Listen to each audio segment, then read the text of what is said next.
Have you ever pondered on the intricate tapestry of theological doctrines that have shaped the course of Christian history? Two of these threads woven into the fabric of Christian belief are Calvinism and Arminianism.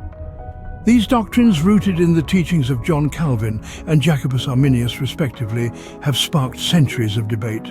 Calvinism, born from the Reformation-era teachings of John Calvin, places its focus firmly on the supreme sovereignty of God, predestination, the total depravity of man, unconditional election, limited atonement, irresistible grace, and the perseverance of the saints. Arminianism, however, inspired by the Dutch theologian Jacobus Arminius, emphasizes conditional election based on God's foreknowledge, man's free will through prevenient grace to cooperate with God in salvation, Christ's universal atonement, resistible grace, and the possibility of lost salvation. Let's delve deeper into these doctrines and compare their beliefs side by side. In the realm of Calvinism, God's sovereignty is unconditional, unlimited, and absolute.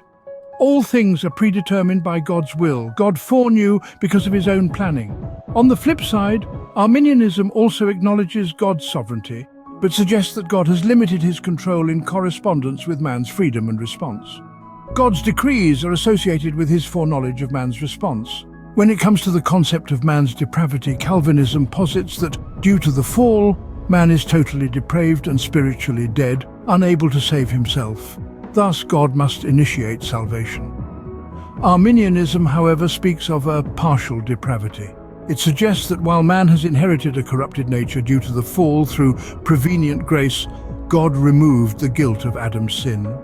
This grace is seen as a preparatory work of the Holy Spirit, enabling a person to respond to God's call to salvation. On the topic of election, or how people are chosen for salvation, Calvinism proposes that God unconditionally chose some to be saved even before the foundation of the world. This election is independent of man's future response. Arminianism, however, views election as conditional, based on God's foreknowledge of those who would believe in him through faith. In other words, God elected those who would choose him of their own free will. In summary, Calvinism and Arminianism offer differing perspectives on the sovereignty of God, the depravity of man, and the concept of election. They represent varying interpretations of salvation's process, either emphasizing God's absolute sovereignty and predestination or highlighting man's free will and conditional election. These doctrines, while different, remain integral parts of the rich and diverse tapestry of Christian theological thought.